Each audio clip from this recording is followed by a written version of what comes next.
یتیم کی شکل میں دنیا کے اندر لے کے آنا اس بات کی دلیل ہے کہ اللہ تعالیٰ کو دنیا کے اندر اگر پیار ہو سکتا ہے تو یتیم کے ساتھ ہو سکتا ہے.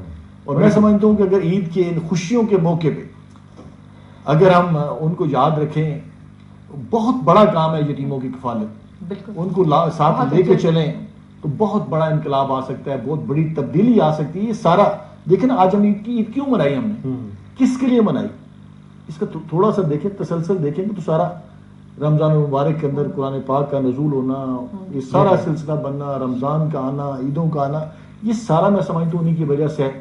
اور یتیم کی جو میں سمجھتا ہوں پہلی فرسٹ کوالٹی ہے کہ وہ نبی، اس کی نسبت نبی پاک صلی اللہ علیہ وسلم کے ساتھ ہوتی ہے. بڑی خوبصورت میسج بھی دینا چاہوں گا کہ ان خوشیوں کے اندر جو حقیقی خوشی ہے، یہ تو عارضی خوشی ہے نا، یہ تو عیدیں بقرعیدیں گزر جانی، یہ سارا سلسلہ تسلسل گزر جانا ہے. آج ہم سے پوچھ رہے ہیں آپ بچپن کی عیدیں، کل لوگ پوچھیں گے بڑھاپے کی عیدیں، اور پھر یہ سفر ختم ہو جانا ہے. لیکن جو اصل سفر ہے، جو اصل خوشی ہے، جو اصل عید آنے والی ہے، جس میں جو روز قیامت آنا ہے، جس میں سمجھ تو اصل عید ہوگی کہ ساری مخلوق خدا گٹھی ہوگی ایک پلیٹ فارم کے نیچے. تو میں سمجھ دوں اس عید کے اندر ہمیں کچھ نہ کچھ احساس ضرور ہو، اس عید پہ ہمیں ضرور خوشی ملنی چاہیے کہ جس کے لیے ہمیں دنیا کے اندر پیدا کیا گیا اس کا سلسلہ کیا ہے. اور اس کے ساتھ ساتھ میں سمجھتا ہوں جتنے بھی معاشرے کے اندر پسے ہوئے طبقات ہیں ان تک ضرور جانا چاہیے. نبی پاک صلی اللہ علیہ وسلم کی میں بات سمجھتا ہوں وہ سنت، اس کو زندہ رکھنا چاہیے کہ نبی پاک صلی اللہ علیہ وسلم کی یہ سنت تھی کہ وہ ہمیشہ عید کے موقع پہ جاتے تھے مریضوں کو دیکھنے کے لیے. اپنے دائیں بائیں پتہ کرتے تھے کہ کون عید پڑھنے نہیں آیا، پتہ چلا کہ فلاں شخص بیمار ہے، اس کے گھر جاتے، دوسرے کے گھر جاتے، مٹھائی لے کے جاتے، اس کو ملنے جاتے. اور آج بھی میں سمجھتا ہوں کہ اگر ہم اس سنت کو قائم کر لیں اور بڑے پسے ہوئے طبقے کو ان کے ساتھ مل کے چلیں، اصل خوشیاں ہمیں نصیب ہو سکتی ہیں اس معاشرے کے اندر. جو یہ اسوہ حسنہ پہ چلتے ہوئے ہم اپنے لیے بھی سکون، راحت اور آخرت کے لیے بھی سمیٹ سکتے ہیں. آپ کی طرف آئیں گے سر. آج کل جو عیدیں جس طرح ہے کہ بہت زیادہ فارمل ہو جاتے ہیں لوگ، جس طرح پہلے ملتے تھے بچے آ کے عید مانگتے تھے اور بلا جھجک اپنا حق مانگتے تھے، آج بچے تھوڑے جھجکتے ہیں. کیا آپ نے بات فیل کی؟ میرا خیال ہے کہ معاشرے میں ایک تبدیلی ہے، تبدیلی ضرور ہے، لیکن جو فیلڈ پالیٹکس میں ہے، ظفر خان صاحب رہے ہیں، میں بھی ہوں، وہ ہماری زندگی تھوڑی سی مختلف ہوتی ہے دوسرے لوگوں سے. ہمارے لوگوں کے ساتھ چونکہ آپ جس گاؤں میں، جس کانسٹیٹوئنسی میں جن لوگوں سے آپ وقت گزارتے ہیں، تو وہ بچوں کی ایک آپ کے ساتھ ایک ریلیشن پیدا ہو جاتی ہے، اور اٹیچمنٹ بھی ہے، ایفیلیشن بھی ہے، جس کی وجہ سے آپ ایک پولیٹیشین کی عید ایک عام شخص کی عید میں بڑا فرق ہے. کیا ڈفرینس آ جاتا ہے؟ ڈفرینس یہ ہے جی کہ پولیٹیشین نے پہلے اپنے آس پاس دوستوں کو فون بھی کرنا ہے، اس نے لوگوں کو ملنا بھی ہے، پھر اس نے پولیٹیشین نے اپنے حلقے میں دیکھنا ہے کہ جی اس سال میں کون سے پہلی عید ہے جو فوت ہو گئے ہیں ان کے گھر دعا کرنے جانا ہے، اس لیے کہ انہوں نے اب ان کے گھر دعا کرنے بھی جانا ہے، وہ بھی ضروری ہے اس لیے کہ ایک روایت کا حصہ ہے اور اس کو زندہ رکھنا ہے. پھر بچے جو ہیں، جو غریب لوگ ہیں وہاں سے، وہ آپ سے عید ملنے آ رہے ہیں، اور جب وہ آ رہے ہیں تو آپ ان کو خالی ہاتھ لوٹا نہیں پا رہے ہیں، آپ نے اس کو کچھ نہ کچھ دینا ہے.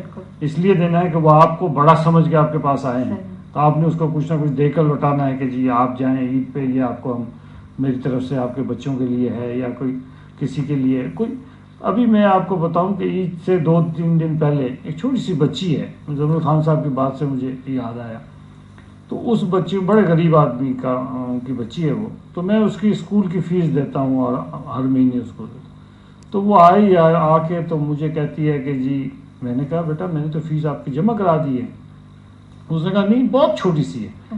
کہنے لگے نہیں انکل وہ جمع تو فیس لینے تو میں نہیں آئی. میں نے کہا جی پھر کیا بات ہے؟ تو کہنے لگے جی کہ میں نے کپڑے میرے نہیں ہوتے، عید کے کپڑے میرے عید کے کپڑے نہیں تھے.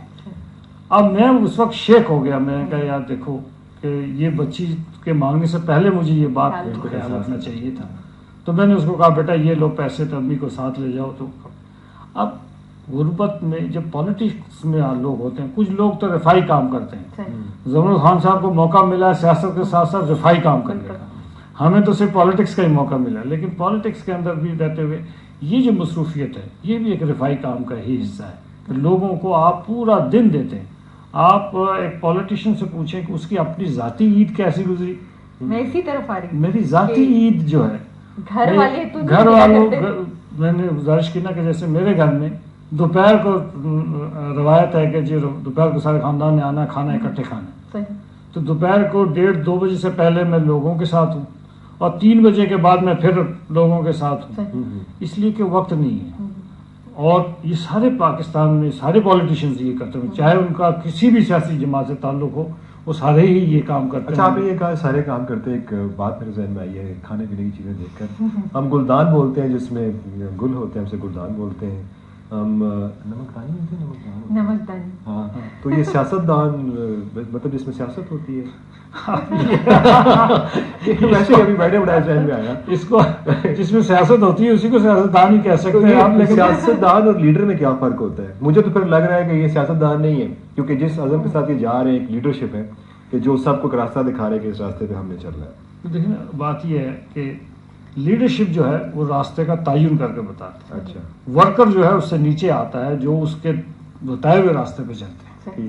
تو اسی طرح جیسے میں جس پارٹی سے ہوں، میرا قائد پہلے پاکستان جنہوں نے بنایا قائد اعظم محمد علی جناح تھے، اس کے بعد آج میاں محمد نواز شریف صاحب ہیں، وہ ہمیں جو راہ دیتے ہیں ہم اس پہ چلتے ہیں. زمان خان صاحب کو ذوالفقار علی بھٹو شہید نے جو راہ دیا، بعد میں بیوی نے جو شہید نے جو راہ دیا، آج زرداری صاحب شاید ان کو جو راہ دیتے ہیں وہ اسی پہ چلتے ہیں. ہمارا سلسلہ چلتا ہے پولیٹیشینز کا آپ کا سلسلہ یوں ہی چلتا ہے. ہم آپ کی طرف چلتے ہیں کہ ایک سینیٹر کی کیا ذمہ داریاں ڈفرینٹ ہوتی ہیں. سینیٹر کو دور رکھوں کہ میں نے فیلڈ کے پالیٹکس کی بات کی، تو میں آپ کو بتاؤں آپ کہ عید منا لیں یار، آپ سینیٹر کی بات کریں. چلے بالکل لاجواب کر دیا. آج عید کی بات کریں، آپ نے پھر وہی نکال لیا، میڈیا والا وہی نکال لیا. سینیٹر کی کیا ذمہ داریاں ہوتی ہیں جی؟ نہیں ماشاء اللہ، آپ دیکھیں نا، آپ انہوں نے اتنا پیارا جوڑا پہنا ہوا ہے کہ لگ رہا ہے کہ عید منا رہی ہے. اس سارے معاشرے کے اندر جو سیاستدانوں کی بات ہوئی، بچوں کی بات ہوئی، اس میں ایک سینٹرل فگر ہوتا ہے، ایک ماں کا اور بہن کا اور بیوی کا، جو اگر بیچ میں سے مسنگ ہو تو سب کچھ ختم ہو جاتا ہے. وہ بنیادی میں تو سمجھتی ہوں کہ جو میرا رول، جو مرد پولیٹیشین ہیں ان کی بیویوں سے پوچھیں کہ ان کا کیا حال ہے. ہماری شوہر کا بھی بہت برا حال ہے. اگر یہ ہے کہ ایک ماں اور ایک بہن اور ایک بیوی اور ایک بیٹی، عورت جس حیثیت میں اس معاشرے کے اندر جو اپنا کردار ادا کرتی ہے خاتون خانہ کے طور پہ، اس میں اتنا حسن ہے اور روایات کے لیے لحاظ سے وہ اتنا رچ ہے کہ دل یہ چاہتا ہے کہ جب عید کی چھٹیاں ہوں، بقرعید کی چھٹیاں ہوں یا ایون ویکینڈ ہو، تو اس پہ ہم سینیٹر سے اور ایون پروفیسر میں رہی ہوں، شاعری بھی کرتی ہوں، اس سب سے ہٹ کے ماں بنے، بہن بنے، اپنے میاں کے لیے کچھ کرے، اپنے بیٹے کے لیے کچھ کرے، اپنے اگر بتیجے بتیجیاں پوتے پوتیاں ہیں ان کے لیے کچھ کرے. وہ بھی ایک بڑے خوبصورت رول ہے اور جو میرے خیال میں عید کے لحاظ سے وہ بہت اہم رول ہے. تو اگر ہم کہیں بھی چلے جائیں، زمر صاحب نے بابا جانی کے لفظ کی بات کی ہے، تو یہ بہت اہم چیز ہے کہ اور ان سے ہم نے گزارش کی بھی ہے اور وہ اس میں جا بھی رہے اس راستے میں کہ بچیوں کے لیے بھی ادارے اب یہ بنائیں گے. اور ہمارے شہر کے اندر اور اسلام آباد کے علاوہ دوسرے صوبائی شہروں کے اندر ادارے ہیں جو ویمن سینٹرز کہلاتے ہیں. وہ اس میں میرے خیال سے زمان خان صاحب دیکھیں بڑی اچھی بات میری بہن نے کی کہ بچیوں کے لیے ادارے.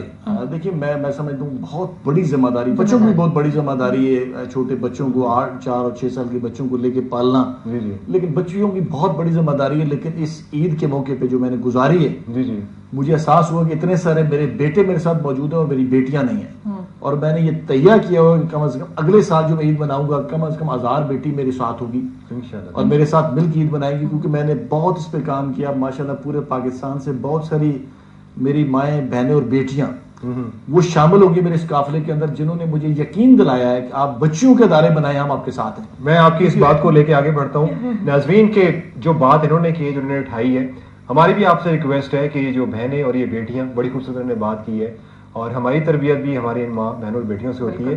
آپ سے گزارش کریں گے کہ آپ اپنے طور پہ کنٹریبیوٹ کریں. اس وقت ہم لیتے ہیں ایک چھوٹی سی بریک کے بعد اس خوبصورت شو کو لے کے ہم آگے بڑھیں گے.